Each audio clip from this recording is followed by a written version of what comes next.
국내 최고의 기후학자가 총선에 뛰어들었습니다. 오늘 방송 마지막 순서로 만나볼 정치인은 전 국립기상과학원장, 현 녹색정의당 비례후보이자 공동선대위원장인 조천호 박사입니다. 안녕하세요. 네, 안녕하십니까. 아시는 분은 아시겠지만 이 조천호 박사님은 초대 국립기상과학원장을 지내셨고 국내 대기과학자 중에서 업적이나 명성면으로는 가장 널리 알려주신 탑티어다, 이런 평가를 받고 계신 분인데 맞죠? 제 책이 많이 좀 팔려서 좀 그렇습니다. 맞죠? 네. 네. 그런 평가를 받고 계신 분인데 정치에 뛰어드셨어요? 네. 선거 입후보 하셨습니다. 네. 이 정치를 해야 되겠다 이렇게 결심하신 이유가 뭐였을까요? 그러니까 지금 우리 지구 위기, 기후 위기가 일어난다라고 하잖아요. 예. 이거는 우리 인류가 지구라고 하는 것이 이제 물질로 돼 있는데 이 물질이라는 건 유한하잖아요. 이 유한성을 지금 넘어섰기 때문에 오늘날 이런 위기들이 지금 일어나고 있거든요. 그래서 오늘날 우리 인류가 생산하고 소비하고 폐기를 하기 위해서 필요한 지구가 이제 하나 갖고는 불가능하다고 봐요. 1.8개까지 필요하다고 그렇게 보는 거죠.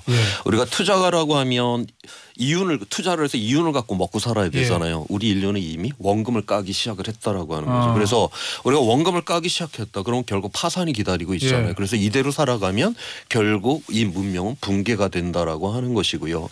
그러면 이때까지 정치 사회적인 이슈라고 하면 성장이냐 분배냐 자유냐 평등이냐 우리가 그런 걸 갖고 경쟁을 하고 서로 다퉜잖아요. 이제는 그게 아니라 지구의 물질적 이 유한성 앞에서 과연 어떻게 해야 될 것이냐. 그러니까 이제 과학자가 필요한 거죠. 그 말씀을 들으니까 저 분배냐 성장이냐 분배냐 자유야 평등이냐 따지는 거는 너무 사치다.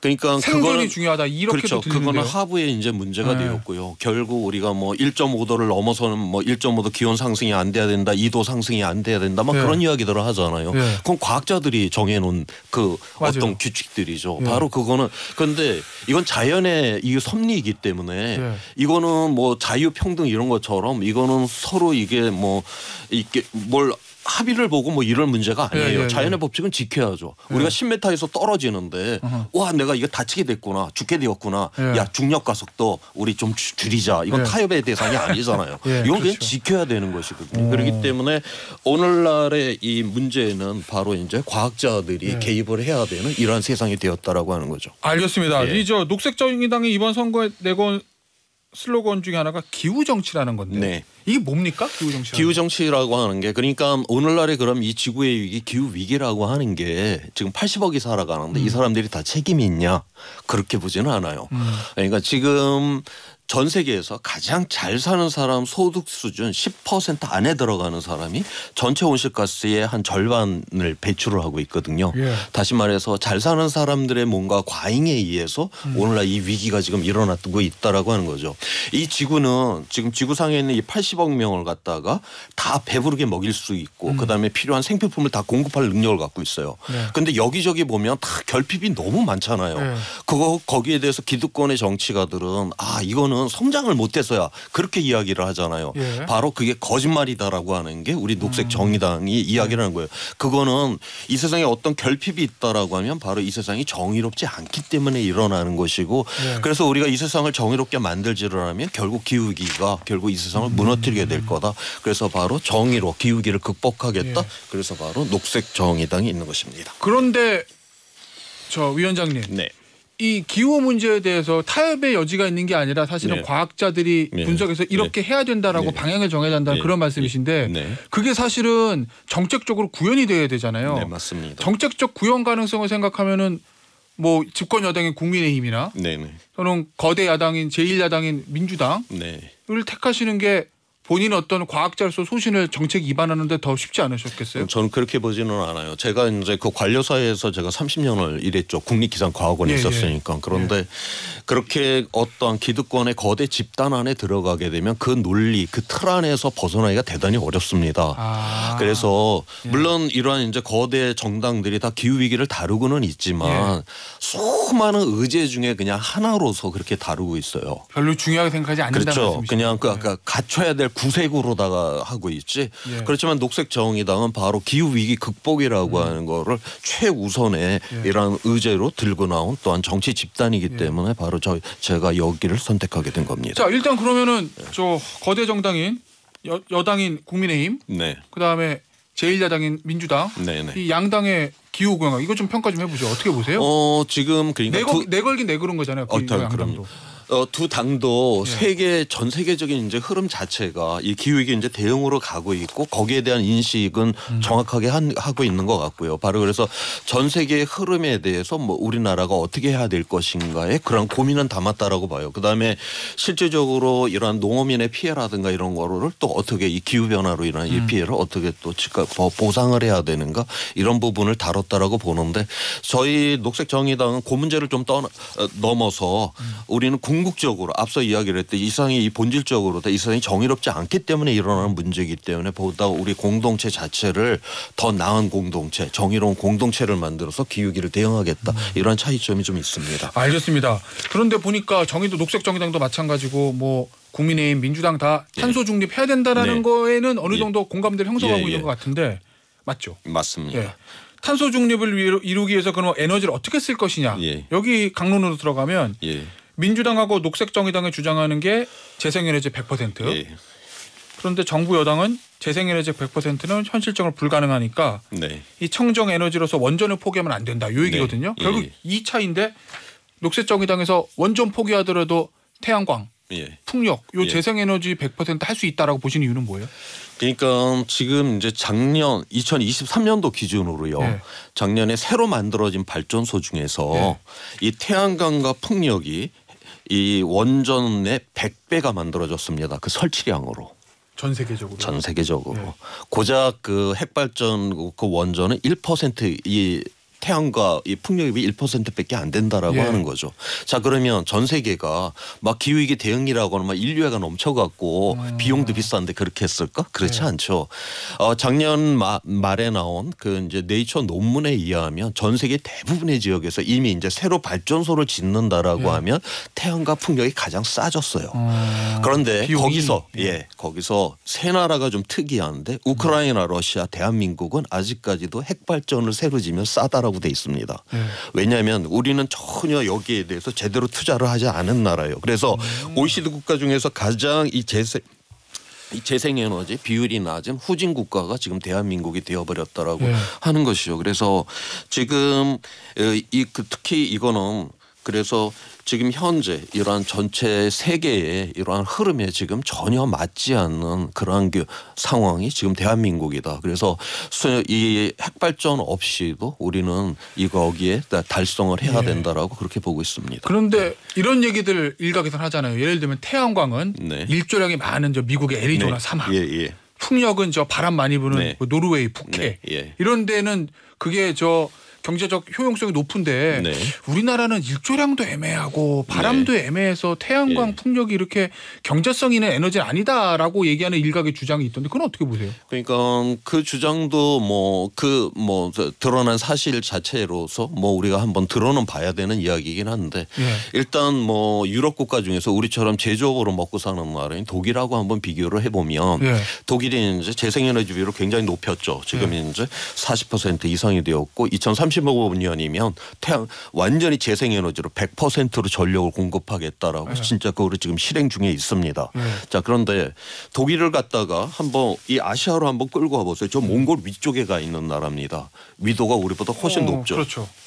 태양광은 저위도일수록 효율이 좋은 건데 우리는 독일에 비하면 태양광 천국인 그런 나라예요. 그다음에 우리가 자연환경 자체가. 그럼요. 그다음에 독일하고 비교를 해서 풍력을 비교를 하면 독일보다 약한 건 사실인데 지금 우리나라 이 해상 풍력 그래서 울산 앞바다 전라남도 그다음에 인천에 외국 자본들이 들어와서 어마어마한 해상 풍력 단지를 지금 다 만들고 있어요. 그들이 우리나라에 봉사활동하려고 지금 해상 풍력 단지 만드는 거 아니에요. 이윤이 나기 때문에 하는 것이고. 자 그런데 우리는 항상 보면 저런 저위도 사막 그다음에 저 북극에 있는 바람 센 데랑 비교를 하면서 형편없다라고 지금 그렇게 이야기를 하죠. 독일이 지금 저런 사막에 설치를 하고 북극에 설치를 한 게 자기 영토에 설치를 하고 지금 100% 달성하겠다라고 하고 있거든요.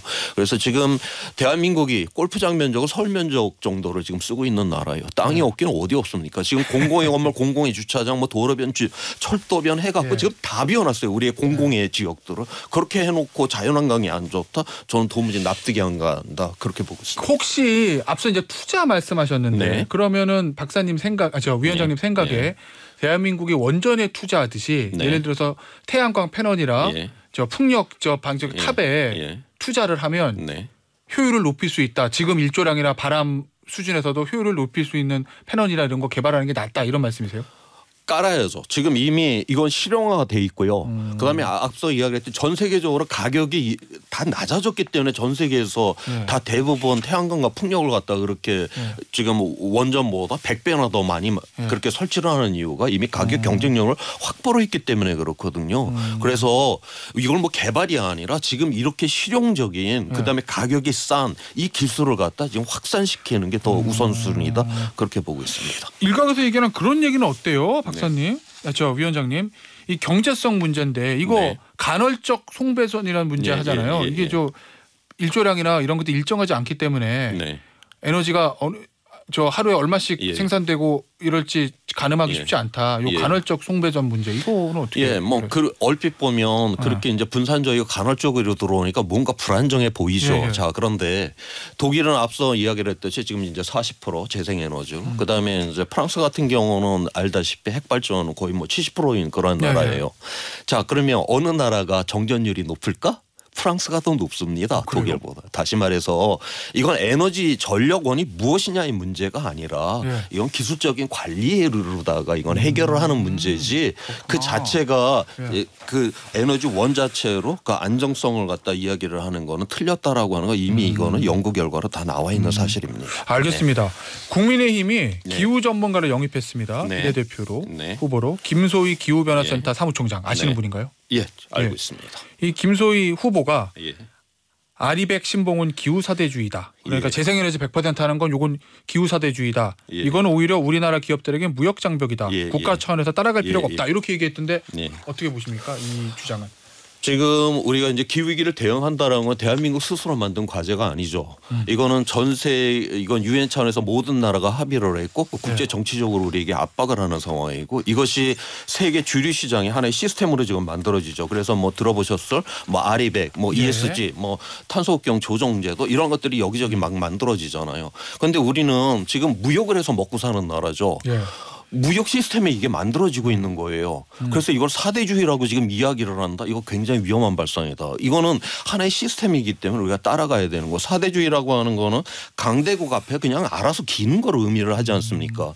미국이 이제 IRA 그러니까 인플레이션 저감법을 통과를 했는데 바로 이제 기후 위기 대응이라고 하는 측면에서 했고요. 그런데 우리나라 윤석열 대통령이 이제 바이든 대통령을 만나갖고 거기에 IRA 그거를 때문에 우리나라 반도체 공장 그다음에 배터리 공장 그다음에 전기차 공장 뭐 태양광 공장을 갖다가 44조 원을 갖다가 설치를 하겠다라고 미국에다가 우리의 미래 먹거리를 거기에 공장에다 설치를 하겠다라고 그렇게 했죠. 그 IR법에.